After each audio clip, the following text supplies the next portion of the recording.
Olá, tudo bem? Seja muito bem-vindo ao nosso programa Mulheres Quebrando Tabus. Hoje a gente tem uma convidada especial, que é a professora Karine, uma mulher, na verdade, antes de ser professora, que está aqui conosco para falar sobre mulheres e deficiência. Além disso, a gente tem a prof. Luciane, que é prof da Universidade Fevale, foi minha professora na disciplina de Libras, que vai estar trabalhando como intérprete. A gente quer agradecer muito a presença de vocês duas, prof. Karine, prof. Luciane, por estarem aqui conosco. É um prazer muito grande. E eu queria que a Karine se apresentasse. Meu nome é Karine, o meu sinal é esse aqui. Eu sou, então, surda. Eu nasci assim, surda profunda. A minha família não tem nenhuma outra pessoa surda, eu sou a única surda. E eu sou surda, então, porque durante a gravidez a minha mãe teve rubéola, que dá umas marcas vermelhas no corpo, né? Eu nasci surda, eu fui crescendo, então, e a minha vida escolar, eu comecei com a educação inclusiva, eu fui crescendo, e depois a minha família, então, se mudou aqui para o Rio Grande do Sul, e eu, então, fui para uma escola de surdos e até eu me formar, então, né, em escola de surdos. Eu casei com um surdo, meu marido é surdo, o nome dele é Ivan, e esse é o sinal dele, então, e eu sou casada com ele já há 19 anos, a gente é casado, temos 3 filhas, uma menina de 13, a Júlia, esse é o sinal da Júlia, a nossa segunda filha é a Laura, esse é o sinal da Laura, ela tem 8 anos de idade, e a nossa última filhinha, então, é a Antonella, e ela tem 3 aninhos, a Antonella. As 3, a gente vive numa família, nós 3 em casa, enfim. Eu trabalho anos já, né, na área da educação, já trabalhei em escola de surdos também, já fiz diferentes trabalhos em diferentes escolas particulares, estaduais, AE e educação de surdos. E a minha experiência, então essa minha experiência de vida é longa, né, mas eu tenho bastante tempo assim de trabalho com surdos, né, minha trajetória, né, na universidade também. E eu trabalho toda a minha vida profissional, na faculdade até hoje, continuo trabalhando. E, bom, hoje então o meu trabalho é na universidade, né? Fiz mestrado e pretendo fazer doutorado no futuro também. Então, esse é o resumo da minha vida, né? Até hoje, até agora. Era isso. Uma pergunta. As filhas, elas são ouvintes ou são surdas? Então, as minhas 3 filhas são ouvintes. E a nossa comunicação dentro da nossa casa é bilíngue, né? A gente utiliza a Libras como forma de comunicação. E como foi acessar a escola, o ensino superior, o mestrado?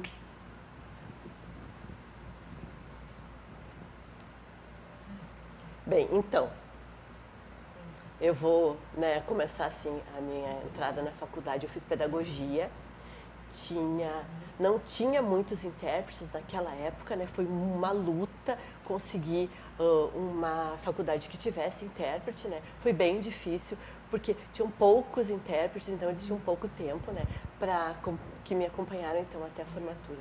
Depois, eu fiz o meu pós, né, estudando bastante. Eu não tinha intérprete na época do pós, eu estava sozinha, foi muito difícil acompanhar. Foi uma luta, assim, né? Os professores tinham que criar estratégias, eu tinha que criar estratégias de estudo, então eu escrevia, mostrava para os professores, né? Mas consegui me formar. Foi bem demorado, né? Depois as minhas 3 filhas nasceram, né? Voltei a estudar, fiz o mestrado, e foi um desafio imenso para mim, porque entrar para o mestrado, enfim, quando eu entrei, eu consegui, foi uma responsabilidade muito grande estudar, conseguir concluir. Ali eu percebi como era importante, né, a inclusão e a acessibilidade, mas ainda não tinha um preparo específico para mim, para a questão dos surdos. Foi uma luta muito grande, assim, ter comunicação com os colegas, com os professores, né? E eu consegui o intérprete dentro da faculdade da Fevale, que me acompanhou em todos os momentos, né?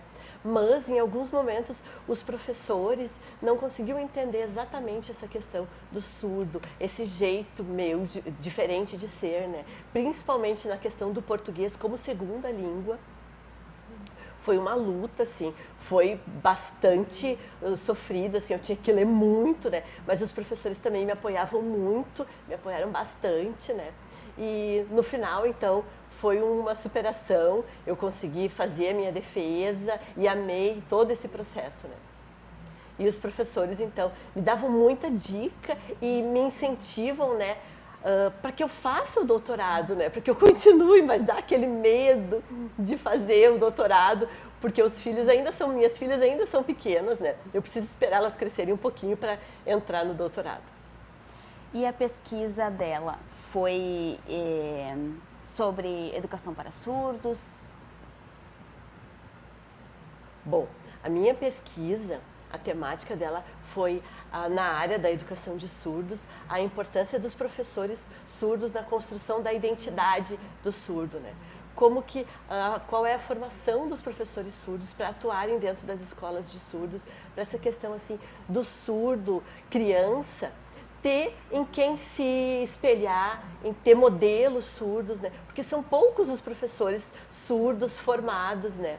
A maioria, então, são professores ouvintes, né? Mas a importância, né, de ter professores surdos formados, pesquisadores também, vendo a questão da importância do professor surdo dentro da escola de surdos.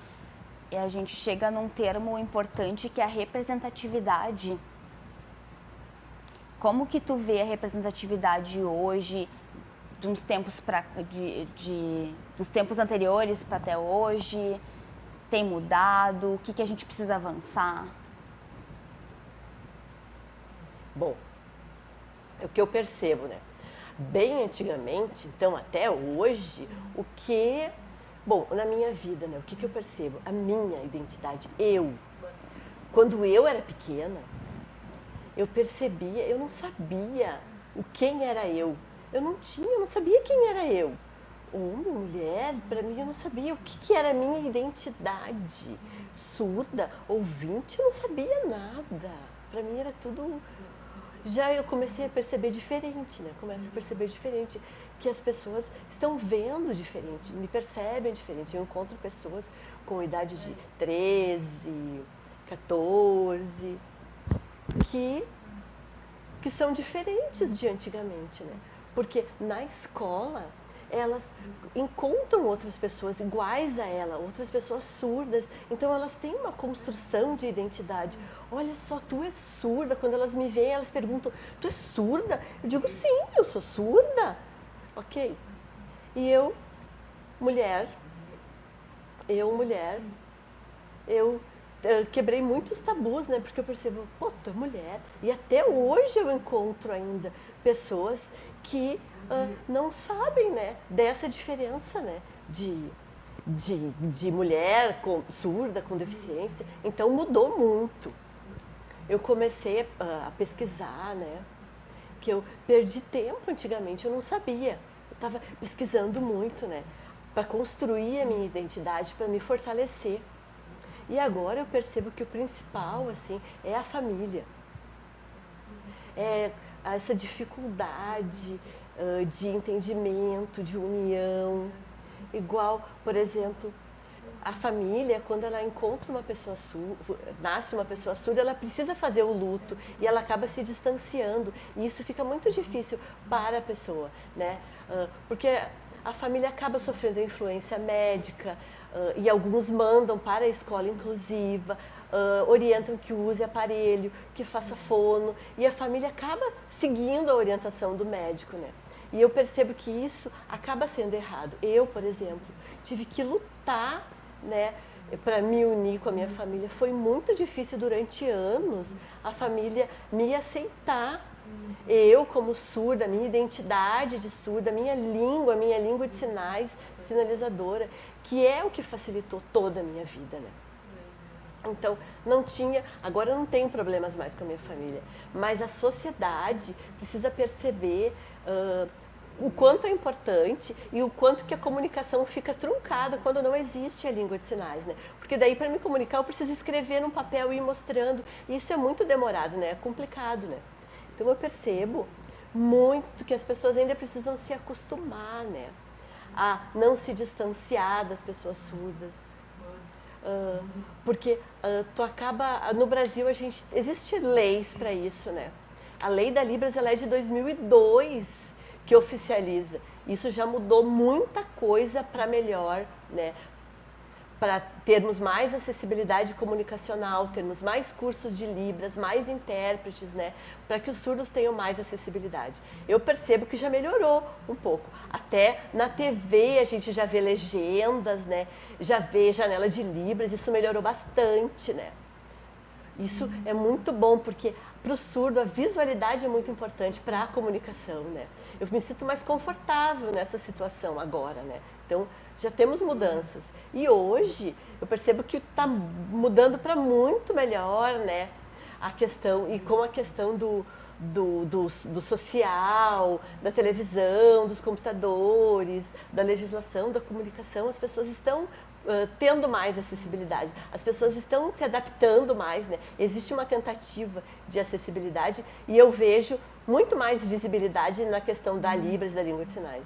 Hoje a escola aceita, né, a faculdade aceita todas as pessoas com deficiência, qualquer deficiência, as pessoas têm muito mais acesso, acesso comunicacional também, a gente se sente muito mais acolhido quanto a isso. Mas o principal é a força que isso possibilita para a identidade da mulher surda, da mãe, né, da minha identidade. Então, eu sou uma mulher surda, sou uma mãe profissional. Isso me fortalece muito a continuar lutando, né, a não desistir dessa continuação, desse progresso, né. Eu acho importante mostrar a minha vida para que outras pessoas possam ver e possam perceber assim, o quanto que isso pode ser favorável e importante. E é muito importante te ter aqui conosco, essa representação de uma mulher surda, para que outras possam se identificar. Inclusive, a gente quer muito intérpretes em todos os nossos programas e eventos, para que a gente tenha esse acesso. Estamos em contato com pessoas que trabalham com isso, se vocês conhecerem alguém que quer estar nos ajudando, para que a gente tenha essa acessibilidade um pouco maior. Já Sim. Fica o convite que a Karine vai estar conosco num evento presencial no mês de abril. Quem quiser falar com ela, tirar dúvidas.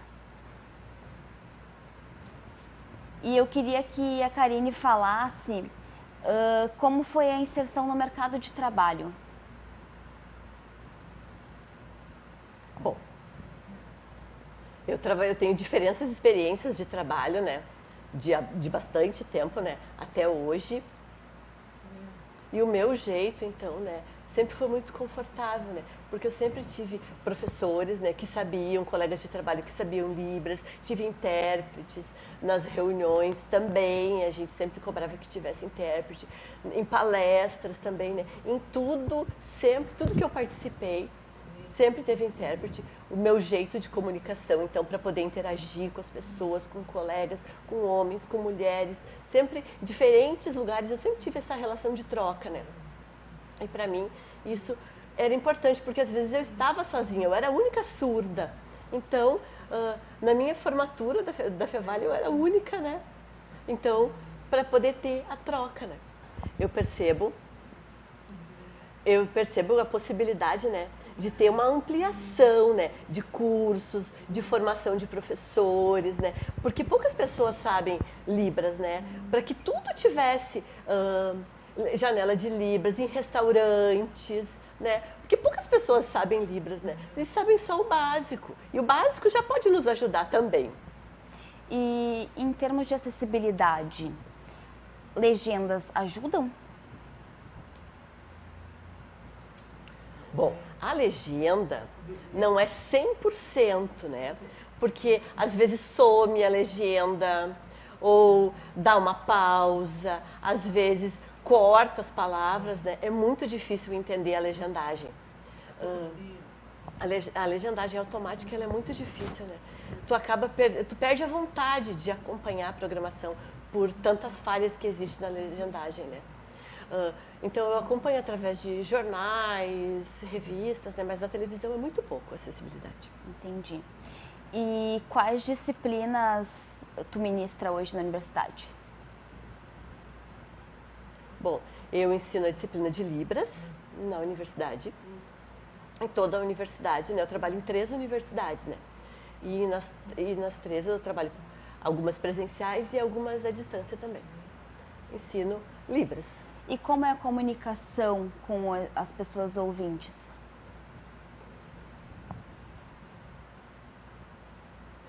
Bom, eles aprendem junto comigo. Eles começam, né? Eu começo mostrando, usando quadros, usando PowerPoint, usando vídeos e vou explicando, vou escrevendo no quadro, vou entregando folhas também, atividades, né? E usando diferente didática e estratégias e eles conseguem aprender sim, até o fim do semestre, conseguem fazer trabalhos, apresentações em Libras. Fica bem legal. E tu tem percebido um aumento de alunos surdos chegando?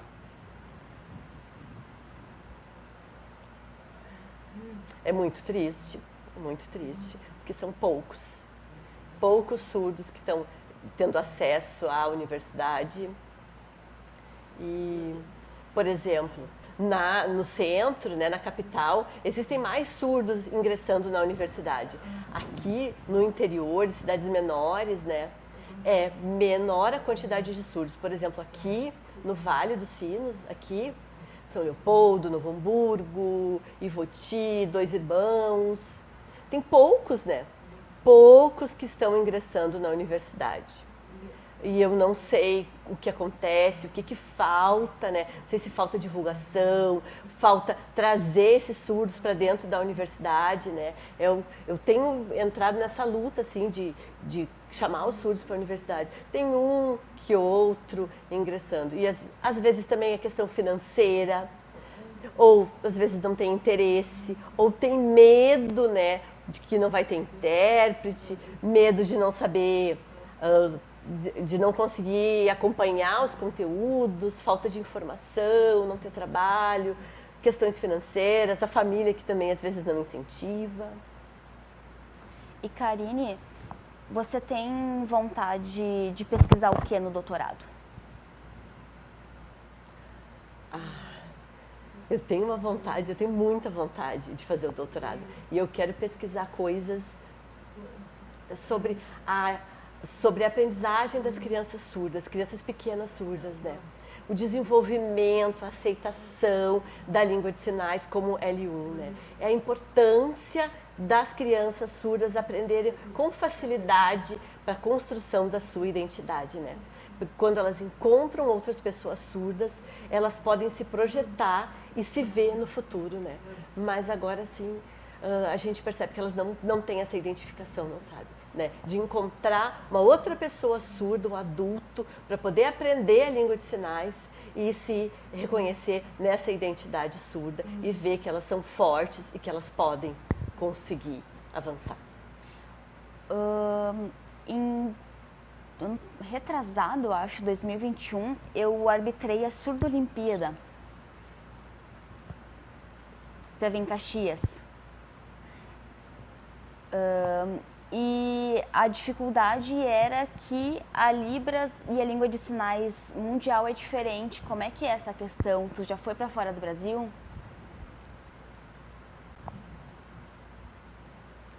Sim. É que a língua não é igual em todos os países, né? Então, igual na Alemanha, o inglês, e assim, as línguas mudam, as línguas de sinais também. Só que antes, né, foi importante ter feito cursos, né, que ensinaram alguns sinais básicos para se comunicar entre todos os países, né? Por exemplo, eu fui para a Argentina Eu fui para a Argentina e encontrei uma comunidade de surdos lá, pratiquei e tive contato com eles. Foi muito fácil. É muito fácil a comunicação. A gente precisa se adaptar, né, a essa comunicação. E a gente vai desenvolvendo, né, a comunicação. Na Surdo-Olimpíada, foram 15 dias de contato com diferentes línguas, diferentes países, e eu percebi que tinha essa comunicação entre os surdos, entre as diferentes culturas. Foi muito importante para poder conhecer. É porque eu havia feito o curso. Karine participou da Surdo-Olimpíada? Eu só visitei, porque o meu marido trabalhou lá também nas Surdo-Olimpíadas. Ele ficou 3 meses organizando e eu fiquei sozinha com as minhas filhas em casa, né? Ele participou da organização do evento, né? Então, ele é formado em sistemas da informação e ele participou de toda essa parte organizacional, né? E eu fui com as minhas filhas, elas ficaram impressionadíssimas com a língua de sinais de diferentes países e elas se comunicando também, observando, curiosas. E quando terminou, elas me perguntaram, eu quero aprender um curso também, eu quero a língua de sinais americana. Karine comentou sobre a questão dos médicos no diagnóstico. A gente encontra pessoas surdas que usam, né, o implante coclear. Como é que é essa questão para a identidade da pessoa surda? Qual a tua opinião sobre isso? Bom, eu vou falar um pouquinho então, né, de antigamente, né, da minha infância, da minha família, né, teve uma influência médica, eu usei aparelho auditivo, né, me incentivaram muito a falar, porque a minha família acreditava que isso era o melhor para mim, né. Então, anos e anos com essa experiência e o resultado não foi bom, era demorado, era lento para eu conseguir aprender a falar, aprender a ler, eu tive muito atraso, porque os médicos deram essa dica de implante coclear para a família. Mas a minha família não tinha condições financeiras. Lutou, demorou anos e eu sei que pelo SUS dá para fazer o implante e o meu pai então não aceitou. Não, deixa assim, não fizeram o implante coclear em mim. A minha mãe tentou. Depois, quando eu fiquei maior, mais ou menos com 13 anos de idade, eu encontrei a minha identidade de surda. E daí eu disse para minha mãe, chega, eu não quero implante, eu não quero aparelho, chega, eu sou surda. Eu nasci e eu quero me aceitar como surda, né? Eu sou uma mulher surda e eu me aceito assim. E a minha família parou então, né? Não quis mais que eu fizesse implante. E o tempo foi passando, encontrei colegas e amigos que tinham feito implante e eu perguntava para eles, vocês conseguem falar, vocês ouvem o telefone? E eles respondiam que não, que era ótimo. Não, que era nada. Então eu ficava observando meus amigos e eu perguntava, como é para vocês um implante coclear? E eles respondiam, olha, a resposta, não consigo falar nada, eu prefiro sinais. Eu não consigo ouvir e o implante é defeituoso, dá sempre problemas. Então, algumas pessoas, casos raros que tinham sucesso, outros conseguiam se desenvolver facilmente. Então, mas não conseguiam atender o telefone. Era algumas pessoas só que tinham sucesso. Bom, o importante, na minha opinião, o mais importante, primeira coisa, tu precisa ser eu, né? Tu precisa te aceitar, ser feliz como tu é. Eu quando encontro outras pessoas surdas, eu me aceito. A minha vida é surda, é muito fácil. O implante, o aparelho, ou falar, desde que tu use, pode usar implante, aparelho, mas desde que tu fale, né? É importante desenvolver a língua de sinais também, né? Isso sim, para que tu tenha uma comunicação normal, para que tu consiga ter uma vida comum, né? Outras pessoas influenciam dizendo que a língua de sinais não é boa, que é importante só falar. E as crianças têm um desenvolvimento tardio nessa situação, né? Porque eles não conseguem se identificar, né? É demorado isso, demora anos e anos, até 15 As crianças já estão adolescentes, 20 anos de idade, quando encontram a sua identidade é muito tardio, é muito demorado, né? Tu acaba perdendo tempo. Eu não tenho nada contra e também nada a favor. O que eu acho importante é que a família apoie, né? Se ele usa implante, ok, mas precisa ter essa troca diária, né? Precisa praticar, precisa ir na fono, precisa fazer todo dia. Não é só um dia por semana, né? 1 hora. Isso é muito cansativo para eles, mas, enfim. A gente está se encaminhando para o final. Tu comentou um pouco sobre os tabus de ser mulher e ser mulher surda. Queria que tu deixasse uma mensagem de como a gente pode auxiliar na inclusão das pessoas surdas.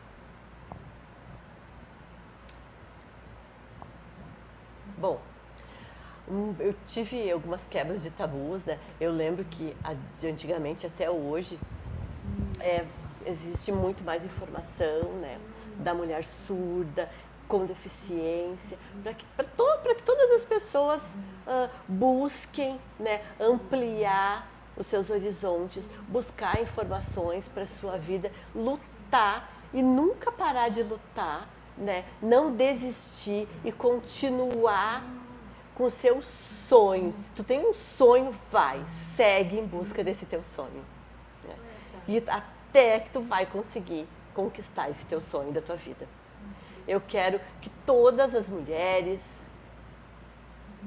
que é importante que as mulheres se valorizem na sua identidade, se aceitem como mulher, né? Aceitem a sua idade e mostrem, né? Deem exemplos, ensinem os seus filhos, né? Deem esse exemplo para toda a sociedade também, né? Do valor da mulher. E é uma frase que eu nunca esqueço, que a minha avó falou para mim, quando eu ainda era pequena. A avó me falou: tu vai crescer e tu vai trabalhar em costura. E eu olhava para ela e não entendia aquilo, né? Eu fui crescendo, a avó falou que eu tinha que trabalhar costurando, trabalhando. Eu vou tentar, eu quero fazer costura então, né? E eu percebi que eu não gostava disso. E eu perguntei para minha mãe, por que a avó falou que eu precisava trabalhar com costura? E a minha mãe falou, porque tu era surda e tu ia ter dificuldade para encontrar trabalho. E eu fiquei achando aquilo estranho. Ué, surdo pode trabalhar em qualquer lugar. Não, ela pensava que não aceitava. Eu vou mostrar para o meu avô que eu posso trabalhar. Meu sonho de ser professora. E eu me formei em pedagogia, eu fiz mestrado e hoje eu mostro como eu posso trabalhar. Eu trabalho em 3 universidades como professora. Tenho 3 filhas, sou casada, tenho casa, dirijo. E hoje eles acreditam, então a minha família entendeu que eu sou uma mulher surda e que eu posso conquistar os meus sonhos, que eu posso trabalhar assim no que eu quiser. Eu posso mostrar isso para eles. Parabéns pela tua história de superação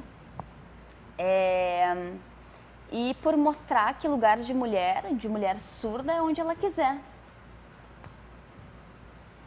Queria te agradecer novamente pela participação, convidar todos para enviar esse vídeo para outras pessoas, sejam homens, sejam mulheres, sejam deficientes ou não, para que a gente tenha mais acessos. Nos sigam no @Mulheres Quebrando Tabus. A gente vai estar divulgando lá as informações dos nossos encontros e dos próximos programas. Muito obrigada!